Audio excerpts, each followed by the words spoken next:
Sige po. Sige po, buo yun. Thank you. Buka dyan. Ay! Tumutukod doon sa loob. Okay. Pero hindi pa naman siya sobrang frozen. Pero may problema to sa loob na yun. May sumasayad, yun yung masakit sa inyo.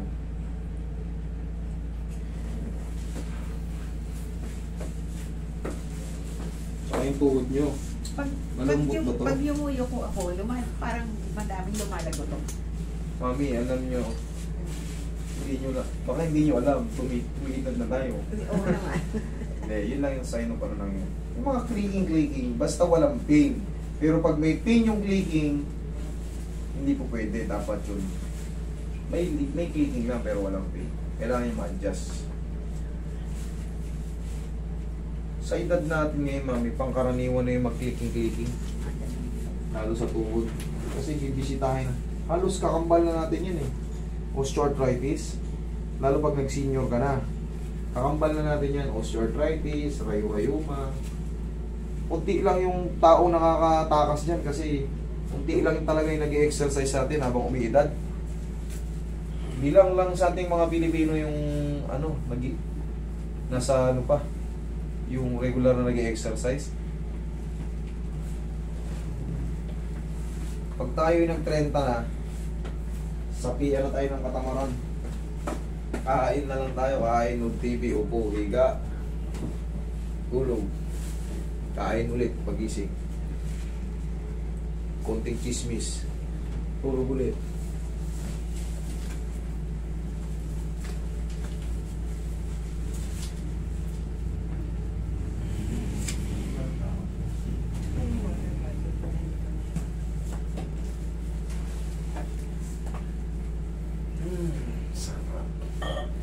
Higa kayong patihaya, mami.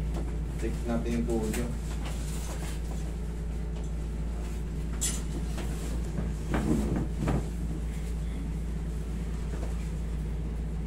Tingnan natin kung malala ba. O, hindi naman malala. Ayan lang, tulog-tulog. Wala yan. Ang mahalaga, natutupi nyo pa. Tingnan nyo, parang may gravita. Wala yan. Pag yumuyo ko ako, Puro spar yun, may mga bone spar kayo. Ano yun? So, tawag yung osteoarthritis, mga bone spar. Pero sa edad natin, wala tayong dapat ipagtaka. That's normal. Tsaka darating at darating yung degeneration or degenerative change sa katawan ng tao. Ang katawan ng tao, o yan, makinis pa ako, kumbaga, hindi pa ko lubot. Pero pag nag-senior na ako, unti-unti nang nawawala ng sustansya yung balat natin. Ganon din sa loob. Ganon din yan. Tumatanda rin sila. Pero sa tulong ng mga katulad ko, o yung iba pang nag-a-adjust, na marunong, kahit pa paano, natatanggal yung mga pagkaipit sa tuhod ng mga ACL, PCL na nasa gitna. Na pag lumakad ka, pag dinihan mo, ouch, sakit. May naiipit sa gitna, parang hindi ko may diin. Sa tulong ng mga ganito, yan. Naramdaman nyo, may tumunog. Kasi sa tulong ng mga ganyan, mamaya, mas maganda lakad nyo.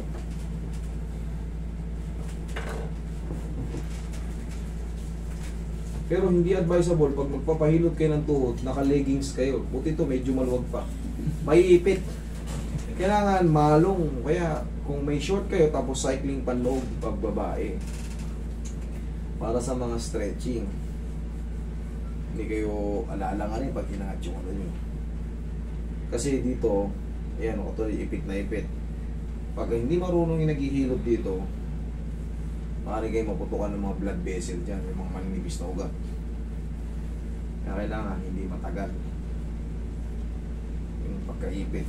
Hindi healthy yung nakaipit tapos mamassage nyo ng matagal. advisable ho ba yung naglalagay ng mga pads? Basta mga external use only, go.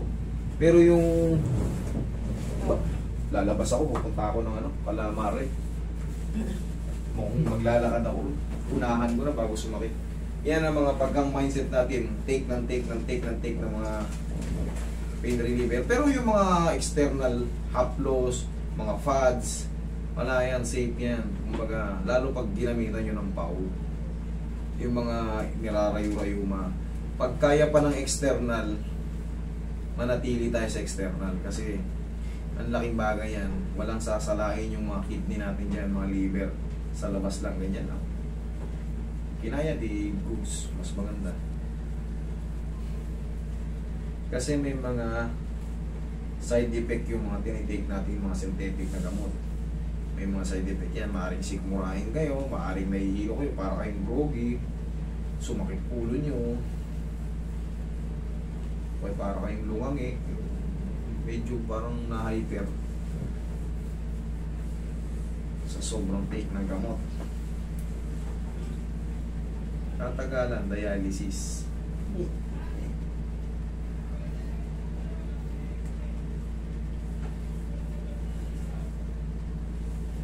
Oh, mami, tapa. Balik tayo dyan sa ano. Sige, shoot nyo mga ayos. Shoot nyo mga ayos. Diretso lang. Lusot nyo po yung mukha nyo, mami. Yung... Kaya yan may butas. Hindi na kayo tatagilid. Pag tinagilid nyo kayo, useless na yung butas dyan.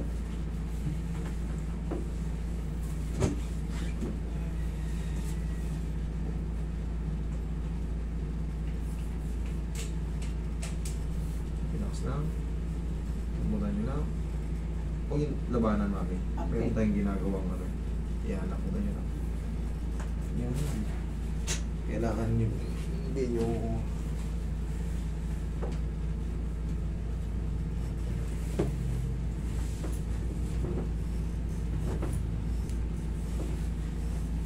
Yan. Yan yung tumulo. Masasimot siya. Sarap. Naka-experience na ako ng ganyan. Kumbaga, nagkaroon na ako ng patient na ganyan. Ini-explain ko talaga na Tawag dito, Naka-try siya. kahapon naka-try, Pero assisted. assisted. taas na kaano ka? Naka-try siya tumayo. Ganito lang din gagawin ko sa inyo. Traction. Ito yung pang-decompress. Mami, lagay sa tiyan mo kayo. Yan, relax na. Inhale. Exhale. Oh, no. Ano lang? Isa lang. Inhale. Exhale. Down. Down. Yan, huwag yung susundan ulit. Hindi, kasi ano kaya eh. Hawak ko yung leg nyo, alam ko kung lalabanan nyo. Alam ko kung kukontrolin nyo yun, no? Kailangan yan. Hindi pwede. Malalaman ko yan. Kahit sa mga muscle ko, siyempre pag hawak ko kayo, alam ko kung pinipigilan nyo. Magbabago yung adjustment pagka pinalabanan nyo eh. Okay.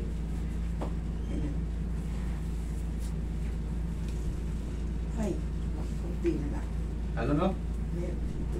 Kunti na lang. Kunti na lang. May kunti pa raw eh.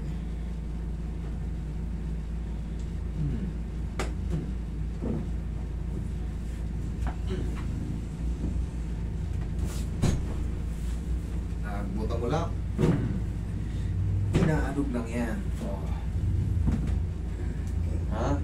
Okay.